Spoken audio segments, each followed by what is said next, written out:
Hey, it's Jordan. I'm here in Center Hole, Pennsylvania. Pretty gorgeous. We were driving and we came across this awesome mural of the flag. So you were nice enough to talk to us. What's your name? I'm Jim Button. Jim.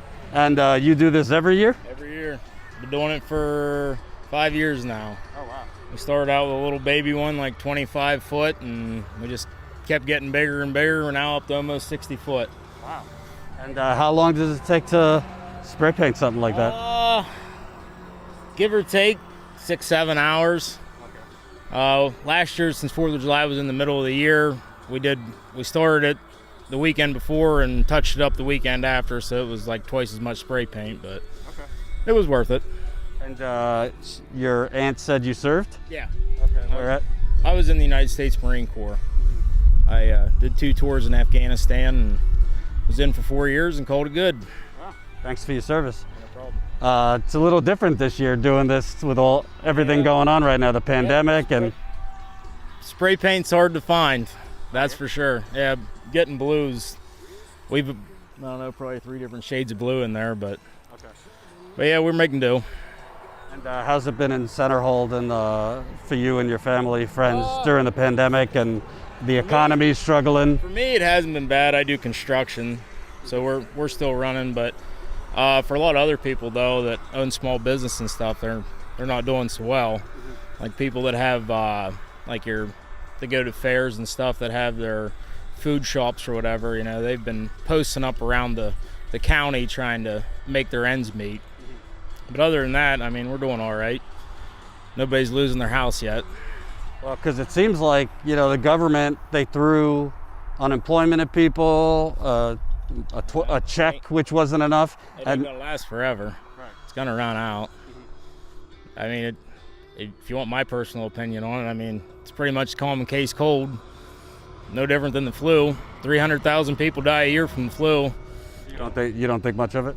I mean, it's terrible that it's another virus we have to deal with, but I don't think shutting down a whole multi-trillion-dollar economy is the answer to stopping it. Mm-hmm.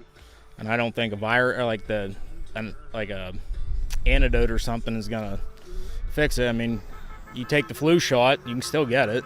You don't believe the numbers now because they're increasing now because a lot of these governors reopened too quick. A lot of people are saying.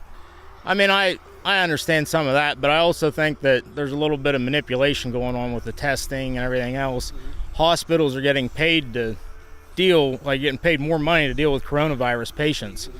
So if you send a test in, they're like, well, we need a little more money. I mean, it's just a check mark on a piece of paper to consider. You think they're fudging the tests in some way? I think some of it's fudged, yeah. I definitely do. I don't think it's, the end of the world. I mean, how many deaths are we up to now? We're at 130,000. 130,000. So we're halfway to what the flu takes each year. But you don't see us wearing a mask for the flu. Right. I personally don't think the mask really helps you all that much either, but that's my personal opinion. So you don't buy the Fauci and the health experts saying so? An N95 mask, all right? Something you'd wear to do drywall. And you still get dust in your nose. And the particles for the coronavirus are a millionth the size of drywall dust. I mean, are we really stopping it with a mask? So why do you think Florida, Arizona, Texas, a lot of places like that, more conservative, you've seen people resisting wearing the mask, they're seeing huge spikes in cases? I understand that, but you also see all these people out rioting and, carrying on. Like, that's not preventing anything if there's 20,000 people shoulder to shoulder with everybody. I mean, I don't go out and try to physically go out there and try to contract it, but I'm not going to be afraid of it. What do you think of Trump? Because at first he seemed to be more vigilant of it. Now he says he thinks it's just eventually will just go away. I mean, he hasn't really mandated people wearing masks. I think it's unconstitutional to even mandate anybody wearing a mask. Mm-hmm. That'd be like me asking you to put a yellow star on if you were Jewish. Mm-hmm. It's not right. So if do you think you wear a mask? I mean, that's my constitutional right. Even if it endangers other people? I mean, if you're afraid of getting it, wear a mask. I'm not afraid of getting it. No, but I'm saying, even if, like, if you were around other people, you're not wearing it, it might be your constitutional right, but even if you could jeopardize others if you have it without knowing it. It'd be like putting a fence up and saying, well, we're trying to stop mosquitoes with a chain link fence.